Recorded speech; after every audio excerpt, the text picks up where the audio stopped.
Daniel Brooks didn't buy his land for the views, though the western hills rolled out like a wrinkled flag at sunset, and the nearby pines caught the wind in a way that made silence feel alive. He bought it because it was the last untamed edge of what used to be his father's ranch. A piece of soil that hadn't yet been paved, surveyed, or subdivided into carbon copy plots. Decades ago, when the neighborhood around it was still cow fields and gravel roads, his father had written into the sale agreement that the 5-acre wedge Daniel inherited would remain zoned as private agricultural use land in perpetuity. No homeowners council, no lawn inspections, no pastel fencing requirements. It was freedom, codified on paper, signed and notarized long before HOA ever became a household acronym. Daniel had never married, never moved to the city like most of the kids from his graduating class. After retiring from a 35-year career as a heavy equipment mechanic for the county, he returned to the same stretch of earth he'd known since childhood, converted the old barn into a workshop, and began restoring things. Engines, primarily. Rusted pickups, decommissioned loaders, old tractors whose wheels hadn't turned in decades. He didn't restore them for sale or show, he restored them to remember.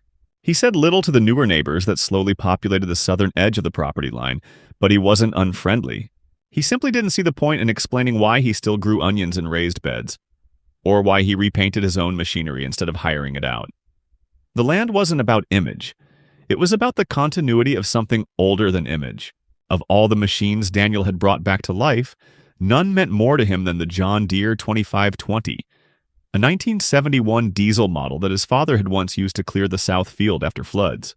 It had taken Daniel nearly 7 months to get it running again, sourcing parts from 3 states, fabricating brackets by hand, stripping it down to the bone and building it up again like a veteran being reminded of his spine.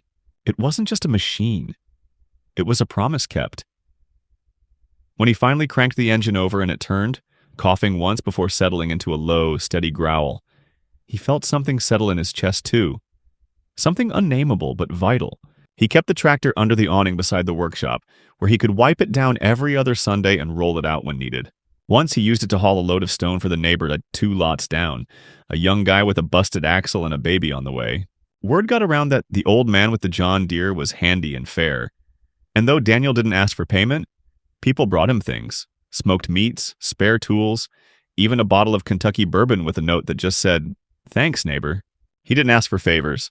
He didn't make complaints. He didn't join the neighborhood Facebook group or attend the monthly community development brunches hosted in the newer cul-de-sac with white pergolas and matching solar lights. He did, however, notice the arrival of Karen Headley. She moved into Lot 67 at the far east end of the new build-out, the largest house in the newest wave of development. 2 stories, all brick, 3-car garage, a professionally landscaped front yard with a solar-powered fountain that gurgled under the hot Texas sun. From the moment she arrived, Karen made herself known. She distributed welcome pamphlets to newer homeowners, complete with a list of recommended behavior and aesthetic guidance.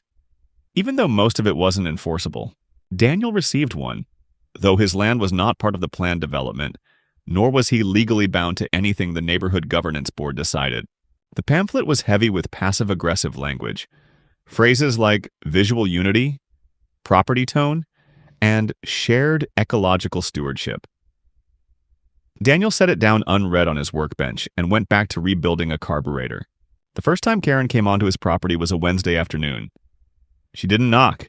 He heard the crunch of her flats on gravel and looked up from under the tractor to see her blocking the sun, fanning herself with a clipboard, her peach-colored blouse straining at the seams.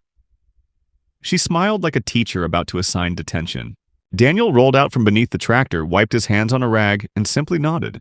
"Something I can help you with?" he asked. She looked around with a theatrical wrinkle of her nose, taking in the oil pans, the parts stacked neatly beside the barn, and the tractor itself. "I'm with the Ridgeway Neighborhood Quality Board," she began, as though it were a government agency and not 3 volunteers with matching polos. "We've received several concerns about unsightly equipment parked within visible range of shared roadways." Daniel said nothing, only folded the rag and tucked it into his back pocket. Karen went on, "Now, I understand you've been here a while and we do value heritage, of course we do. But it's important to maintain cohesion for the sake of neighborhood perception. I'm sure you can understand that. Perhaps we can get this moved behind a screen or structure?" Daniel didn't yell. He didn't argue. He simply tilted his head and asked a single question. You understand this land's not under your charter, right? Karen blinked, as though no one had ever challenged the assumed jurisdiction of her clipboard. I understand that technically you fall under old county terms, but as the neighborhood grows, it's essential that we set a precedent. Exceptions lead to inconsistencies, and inconsistencies lead to depreciation. That's not a theory, Mr. Brooks, it's economic reality. She pulled a paper from her clipboard and handed it to him. It was labeled First Notice of Community Concern. Daniel skimmed it, then handed it back. There's a mistake here, he said calmly. You've listed this tractor as abandoned. I use it every week. That means it's not derelict. Karen's smile became tighter, her eyes squinting slightly behind a thick mascara. It's not personal, she said, but if this doesn't get handled voluntarily, the board may have to initiate an appearance review. I'd hate to see something escalate. Daniel said nothing. She turned, huffed her way back to her car, and drove off, her electric vehicle making no sound but her indignation. The next week passed quietly. Daniel thought perhaps she had understood. Perhaps this would be like those other things that pass in time if left alone. The wind, the rain, the unimportant noise of people trying to own what they don't understand. Then, on a Monday morning, he walked outside to find empty gravel where the tractor had been. No note. No notice. Just 2 faded tire tracks and a few flakes of green paint where something had scraped the barn wall. For a moment, he thought he was mistaken. Maybe he had parked it somewhere else. Maybe someone had borrowed it without asking. But the pit in his stomach said otherwise. He stood there for nearly a full minute, breathing slowly, willing himself not to panic. Then he walked into the house, poured a cup of coffee, sat down at the kitchen table, and made a list. People to call, steps to take, agencies to check with. Because Daniel Brooks wasn't the kind of man to break things. He was the kind of man to fix them. And someone, somewhere, had just broken something that wasn't theirs. Daniel didn't act immediately, not out of passivity, but out of discipline. He'd learned a long time ago that problems worth fixing weren't solved by barking on the phone or storming into offices. They were solved by walking through the right doors in the right order. So he started with the local towing yards. He called all 6 within a 30-mile radius, speaking slowly and clearly, describing the tractor in precise mechanical terms that only someone who'd built it from the bolts up could articulate. 1971, John Deere 2520, diesel, 2-post ROPS rear, hydraulics recently reconditioned, chipped fender near the left step, original green with yellow trim, serial number etched under the left axle bracket. 2 yards said they hadn't seen anything close. One laughed and said, "You're asking if someone towed a tractor. Not around here, pal." But the 5th yard paused. "Hang on," the man said. Daniel waited. "Yeah," came the voice again, more cautious now. "We had something like that brought in 3 days ago. Came in on a flatbed. No ID on the equipment, just a work order from Ridgeway Asset Compliance Services. Never seen a name like that before. It's sitting out back. Looks rough, like someone tried to move it with the wrong straps." Daniel asked for the address and told the man not to touch it. "Too late," came the reply. "It's already scheduled for deconstruction tomorrow. Scrap and melt.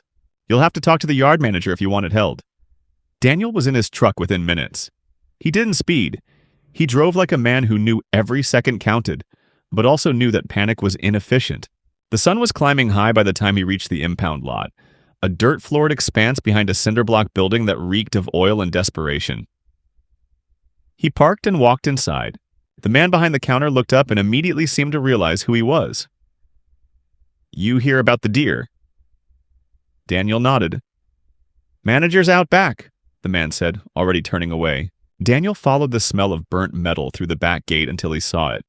His tractor, half covered with a tarp, 2 wheels removed and leaning against a rusted skid loader, green paint scraped raw from the rear axle housing. One of the stabilizers was bent at an angle that made Daniel wince. It would never sit straight again. A man in a red ball cap approached from the side, clipboard in hand. "You the owner?" he asked. Daniel confirmed. The man squinted. "Got ID? Proof?" Daniel pulled out a photo of himself with the tractor, dated, with the license plate from his truck in the background. Also have a notarized property record and insurance registration, he added. The man scratched his head. Look, we didn't steal it. We got a signed release from a neighborhood representative. Said the equipment was abandoned and posed a safety hazard. Said it was covered under civic code. He handed Daniel a copy of the form. The name listed in block letters across the bottom made Daniel's blood rise like mercury in summer heat. Karen Headley. The form was unofficial, templated in Microsoft Word, no city seal, no case number, no legal basis. Just her signature, a faxed Ridgeway committee letterhead, and a work order to remove deteriorating agricultural unit for environmental mitigation. Daniel took out his phone and took photos of everything. Then he stepped close to the tractor, ran a hand across the scratched chassis, and spoke without raising his voice. This wasn't environmental, this was theft. You're going to stop the scrapping. You're going to keep this off the line. And if anyone touches it again before I come back with a deputy and an attorney, you're going to wish it was only theft. The man in the red cap didn't answer, but he nodded. Back in his truck, Daniel didn't go home. He drove directly to the county clerk's office and filed a preliminary complaint for unlawful seizure of private property. The clerk, a middle-aged woman with sharp eyes and no time for nonsense, read the form he brought and frowned. This isn't how asset recovery works, she said, more to herself than to him. This would have to go through code enforcement, zoning review, and half a dozen sign-offs. No way this came through a legal channel. She took a copy of the release form Daniel had gotten from the towing yard and promised to send it to the county council for review. He thanked her and left, but the slow, smoldering heat inside him didn't fade. That night, he walked the fence line of his property twice, checking for gaps, fresh tire marks, signs that someone had been back. He didn't find anything. The sky was flat with clouds, the moon a pale smudge in the dark. He sat on the porch for a long time, staring at the empty spot where the tractor had stood. That spot was more than gravel and shade. It was ritual, cleaning the engine, greasing the joints, running the throttle just to hear the growl. Now there was nothing but silence and the scent of violated ground. He could have called a local reporter, posted a rant online, shouted into the void, but that wasn't Daniel's way. He wasn't looking for sympathy. He was looking for resolution and consequences. The next morning, he called his attorney, a woman named Evelyn Grant, who had helped him settle a property dispute 5 years earlier and had once told him that she enjoyed kicking bureaucratic hornets' nests. He explained the situation in detail. Every step, every form, every name. She didn't interrupt once. At the end, she simply said, "Good, you didn't overreact, and you documented everything. I'll get a writ started. Also, I want to contact the State Department of Consumer Protection. What they did crosses into civil interference with private property. Possibly even criminal fraud if the signature was used outside their jurisdiction." Daniel didn't reply. He didn't need to. Evelyn knew how to fight. That's why he'd called her. By noon, she had looped in a contact from the Department of Public Oversight and filed an inquiry request with the state agency that governed community boards and residential zoning bodies. Ridgeway's neighborhood governance group, she learned, had filed multiple complaints about non-conforming equipment over the past year, but all had been dismissed, except for this one, which had no paper trail and no case number. "That's not a mistake," Evelyn said. "That's a back-channel move. They bypassed formal process and hoped no one would challenge it. You're challenging it." Daniel spent the afternoon gathering every document he owned relating to the tractor. Photos, receipts, part orders, restoration notes, the notarized document proving it was family property. He organized them in a binder, labeled every page, added a USB with video from his security camera showing the last known location. The footage didn't show the actual theft.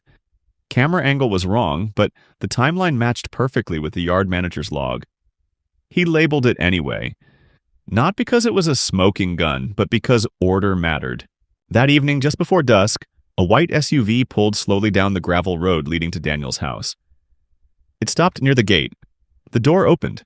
Karen got out, puffing slightly as she waddled up to the fence, clipboard in hand again, wearing the same syrupy smile she'd worn the first time.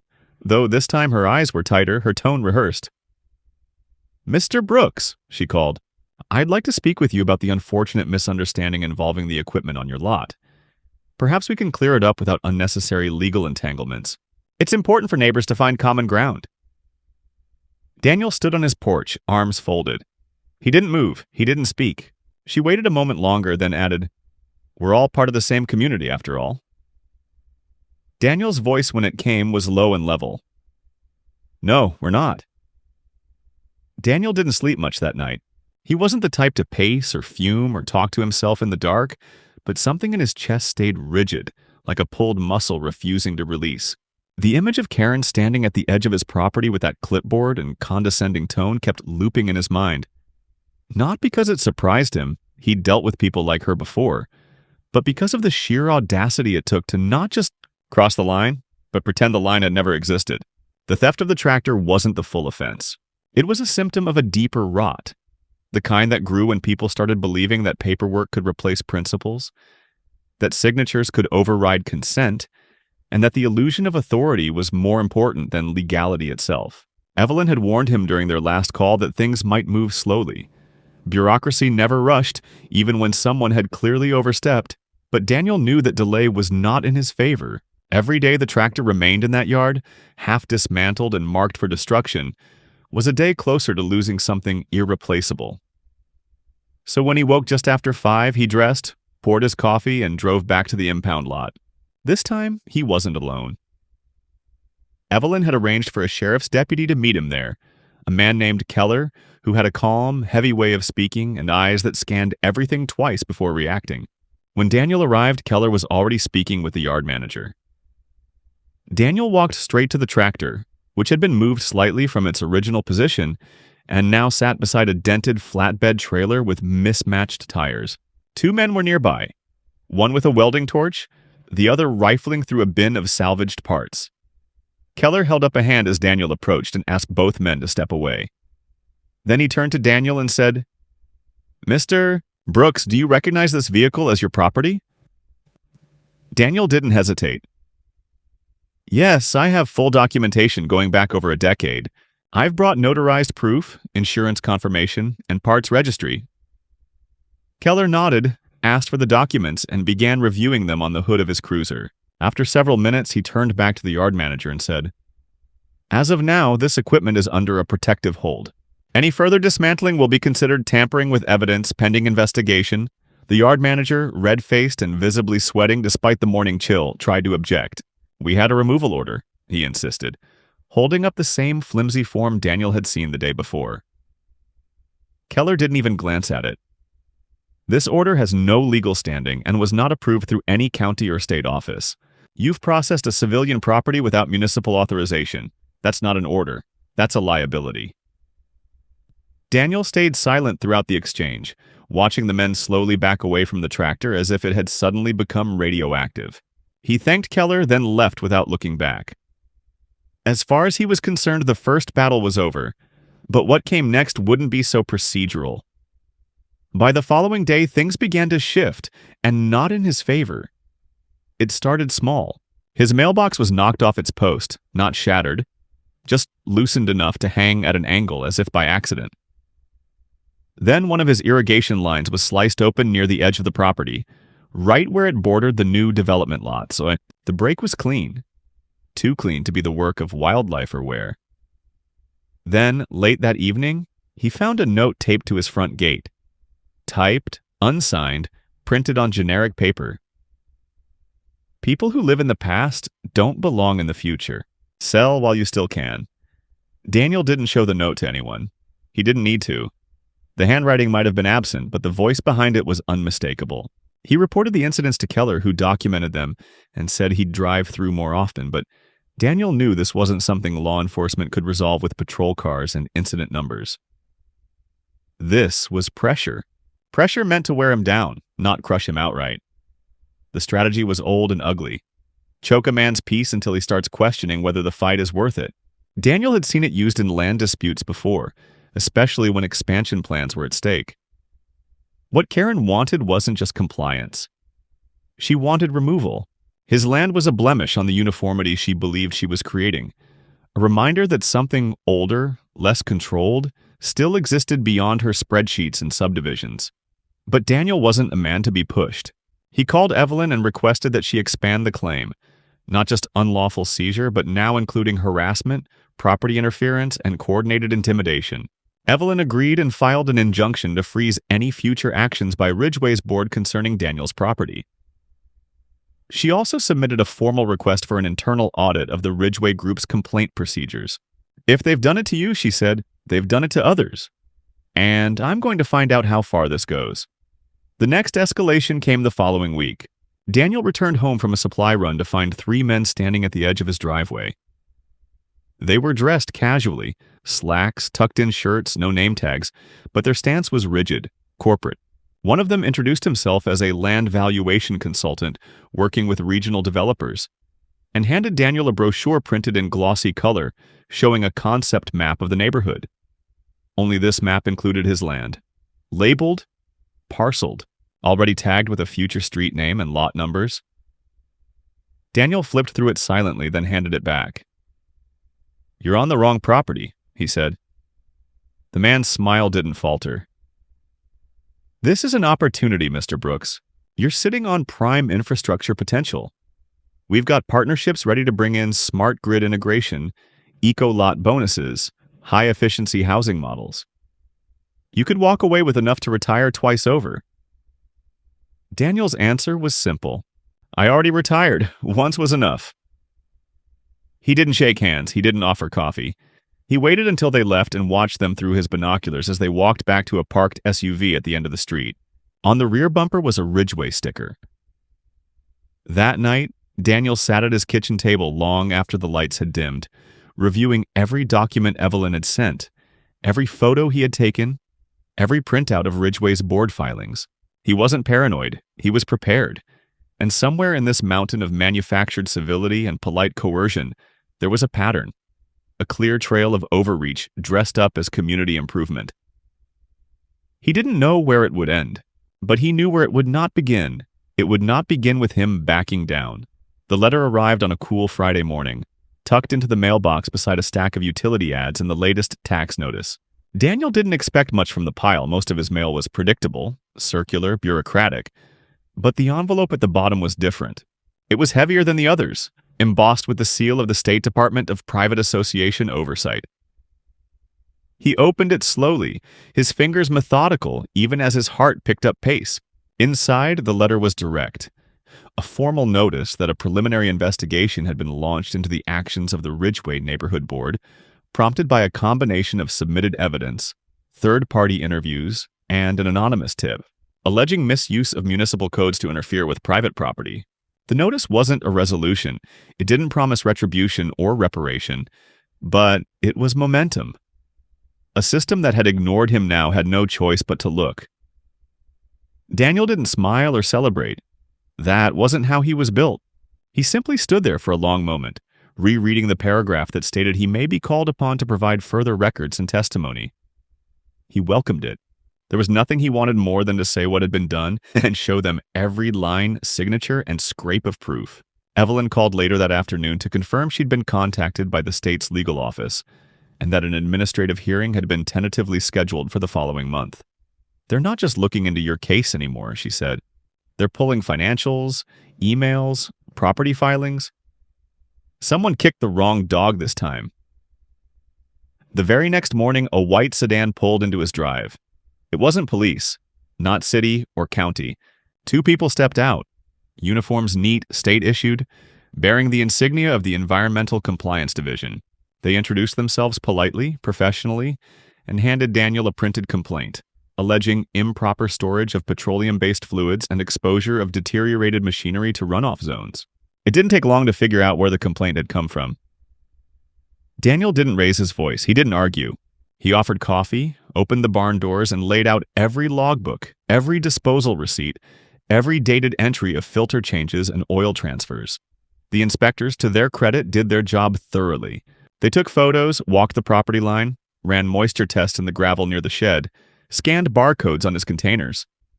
After 2 hours of inspection, one of them looked up from his tablet, cleared his throat, and said, "Honestly, Mr. Brooks, this is one of the cleanest private workshops I've ever walked through."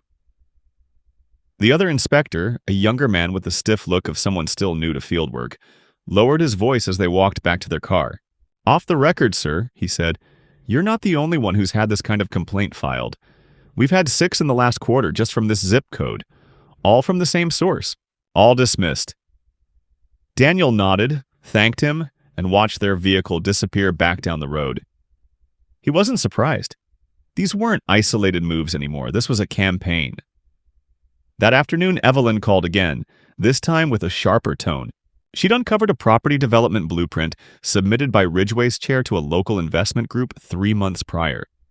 One that included Daniel's land, labeled as available for conditional acquisition pending compliance clearance. "They already drew you into their plans," she said. "This was never about a tractor. It's about your land. They want you out." Daniel didn't answer right away. He just sat in his chair looking out the window toward the tree line where his father had once planted black walnut. "Then they'll be disappointed," he said. 2 days later, Daniel found a flyer folded neatly into his screen door. Glossy, full color, professional. It depicted a new vision for Ridgway: walking trails, solar rooftops, EV charging hubs, and in one corner a small map, dotted with future home plots. His land, again, marked in light gray. Someone wasn't waiting for permission. They were manifesting inevitability. That night, he heard movement near the western fence. He didn't grab a gun. He didn't need to. He stepped onto the porch and flipped the floodlights on, bathing the whole yard in white. 2 silhouettes froze on the edge of the property, then backed away quickly. They didn't run. They just left like men who'd been warned, not chased. Daniel stood there until the light timer clicked off. The following morning, a truck arrived unannounced. A commercial landscaping company claiming they'd been hired to conduct lot prep and brush removal. Daniel stopped them at the gate. They had a clipboard with instructions for Lot 14C.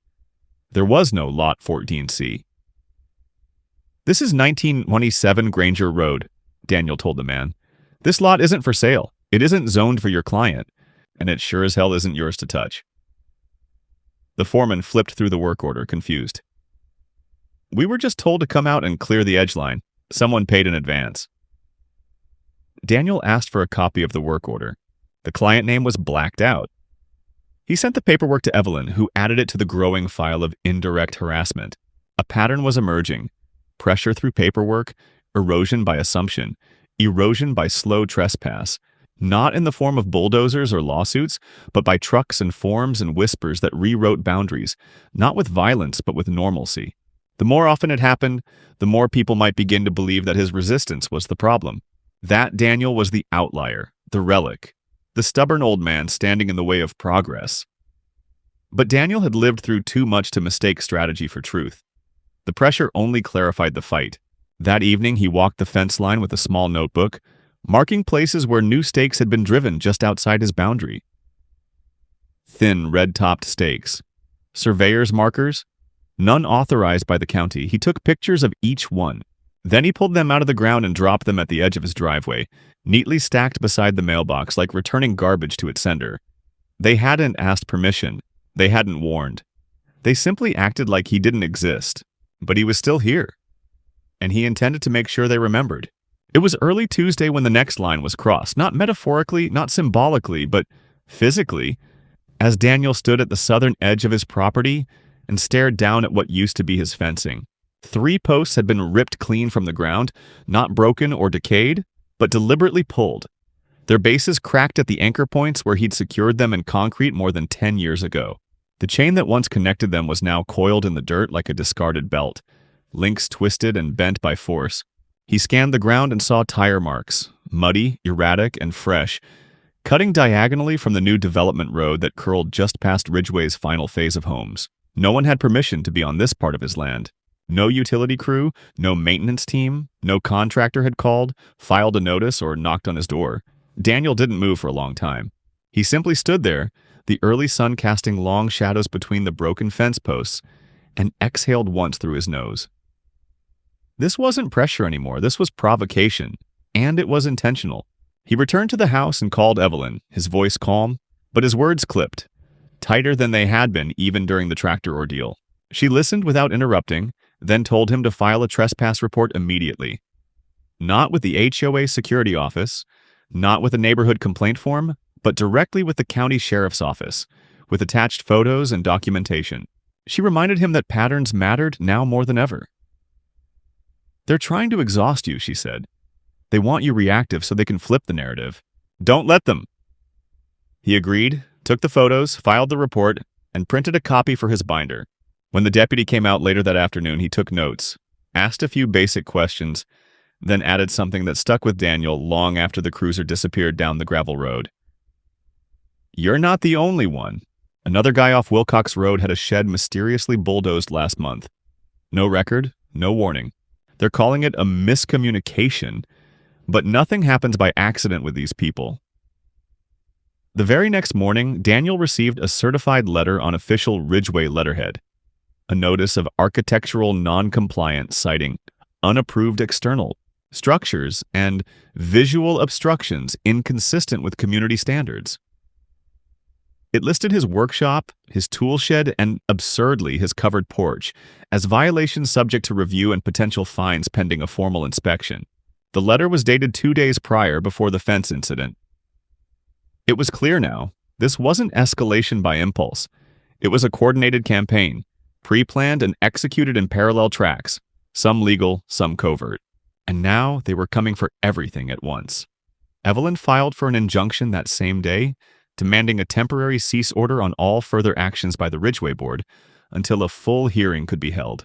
In parallel, she contacted the State Property Rights Bureau and formally submitted a request for legal oversight, citing abuse of regulatory process. But Daniel knew legal maneuvers took time, weeks, sometimes months, and Ridgeway's crew wasn't waiting.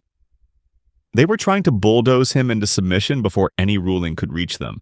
That night, his security lights went off twice, once at 11:17, then again just after 3 a.m.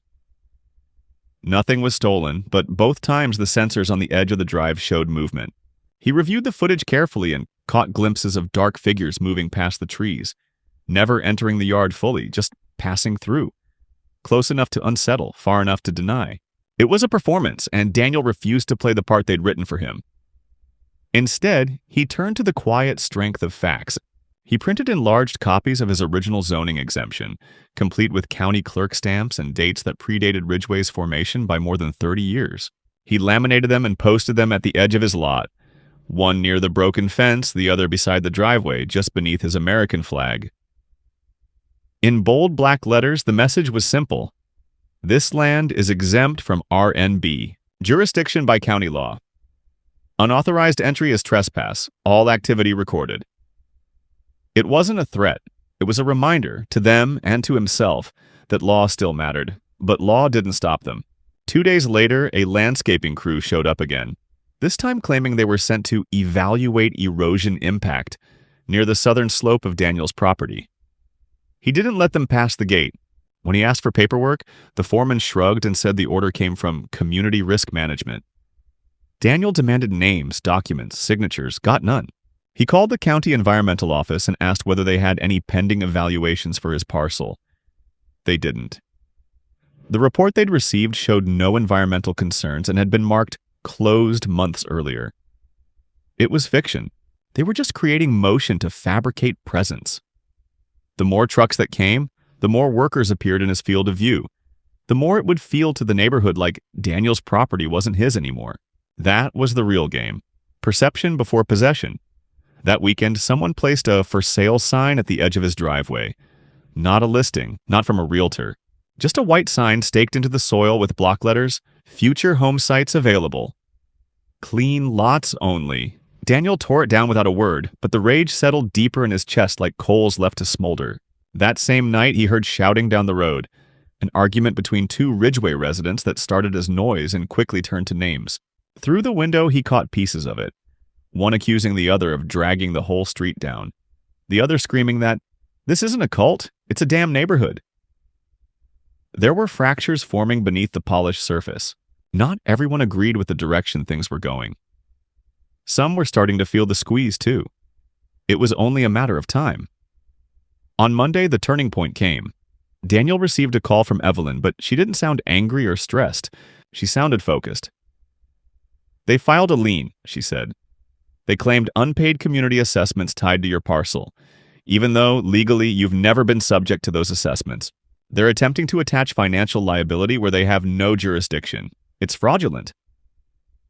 Daniel felt his throat tighten, not with fear, but with fury. They're trying to force a sale, he said. Evelyn agreed, but now they've made a mistake. A big one.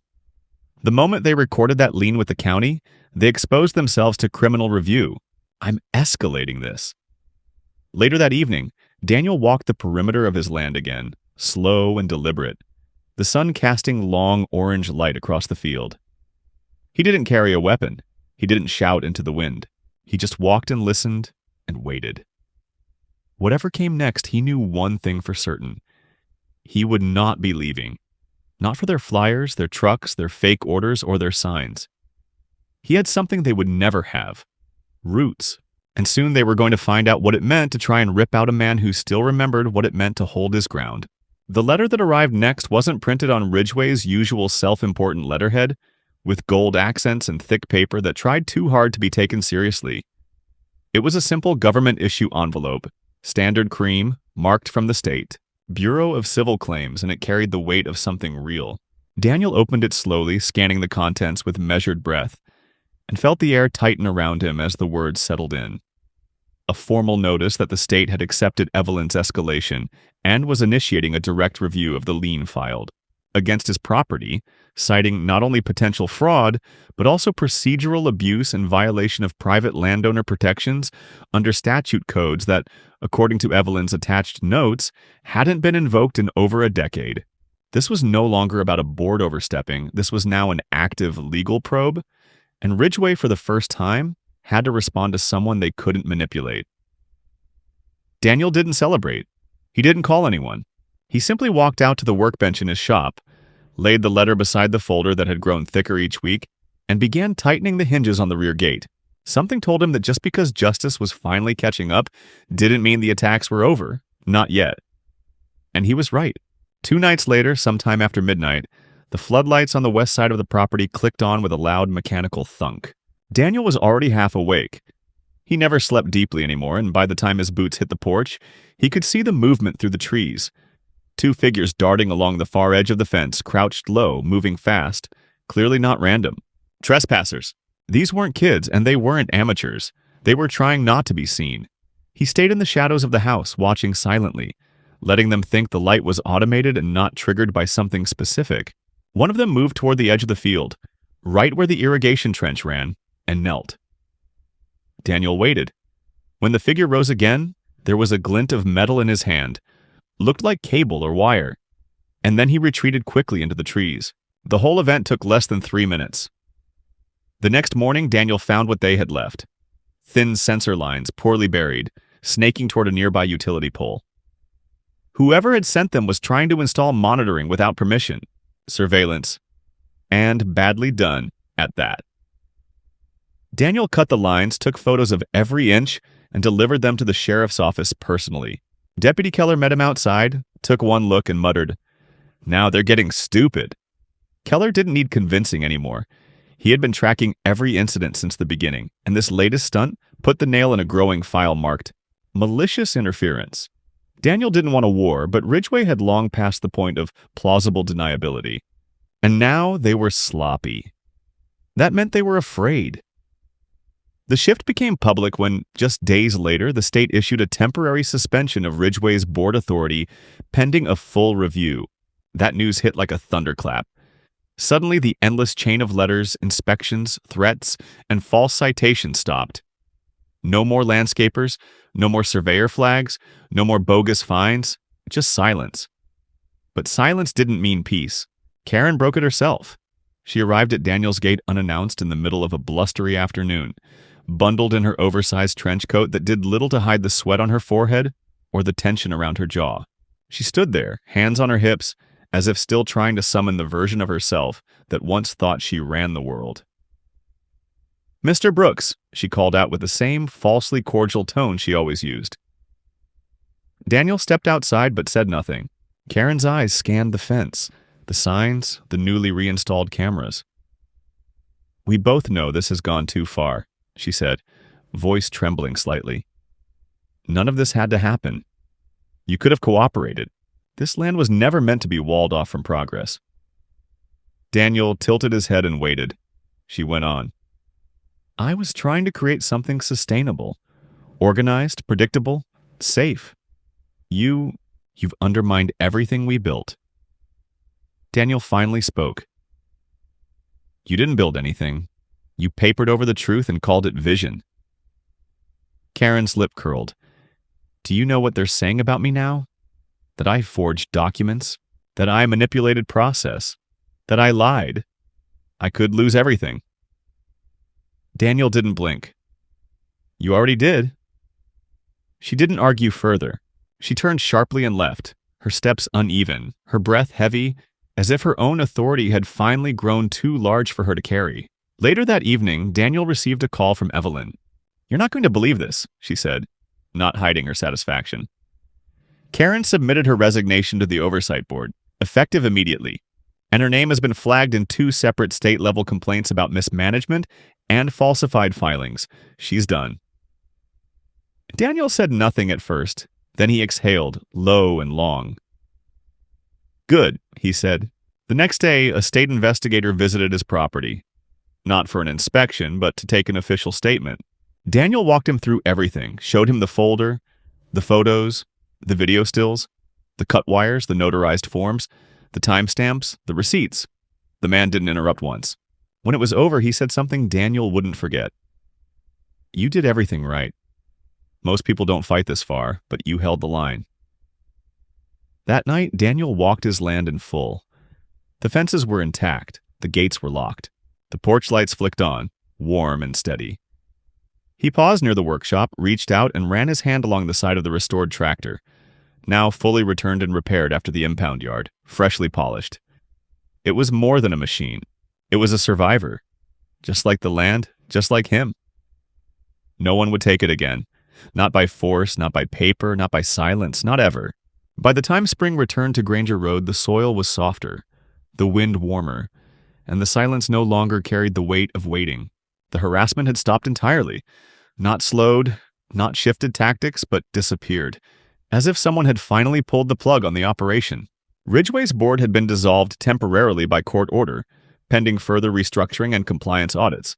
And though some members grumbled about external interference, most residents understood now that something toxic had been festering beneath the polished newsletters and decorative flower beds. A local community meeting, held in the elementary school gym just a few blocks away, drew more attendees than any previous board-led event. Daniel didn't speak, didn't raise his hand, didn't stand in the spotlight, but he was there, seated in the back row with folded arms, watching as residents voiced concerns. Not just about what had been done to him, but about their own doubts and second thoughts, about the creeping realization that control had replaced community, and that submission had worn the mask of structure.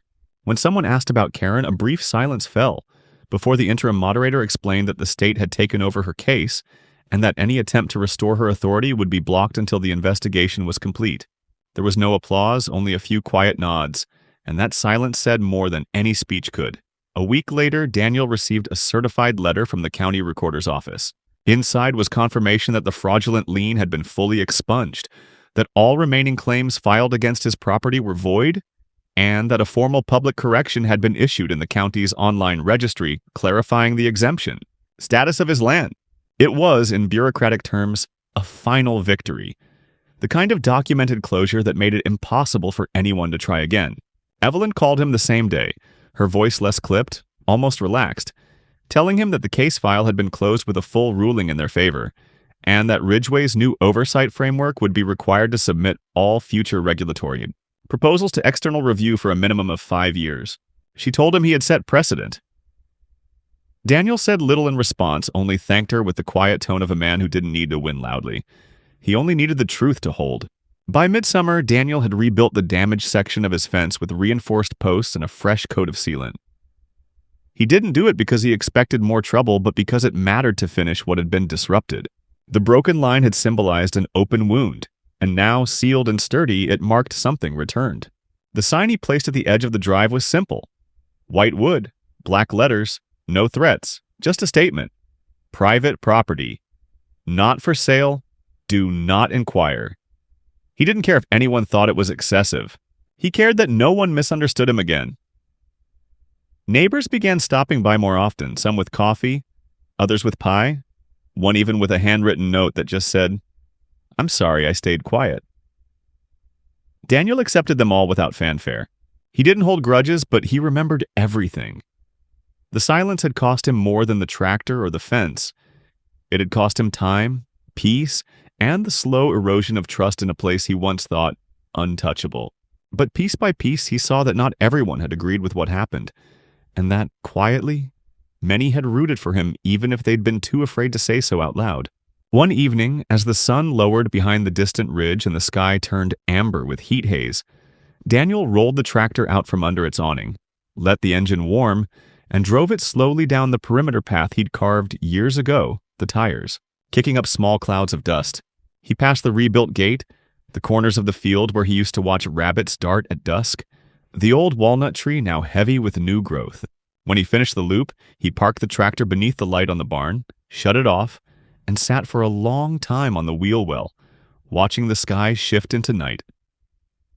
There were no more threats now, no more signs, no more flyers or false inspections or men with clipboards pretending not to trespass. What remained was his land, his silence, and the knowledge that holding your ground, no matter how small, could ripple outward until even the most artificial structures began to crack. He hadn't fought for revenge. He'd fought because the ground under your feet isn't just dirt.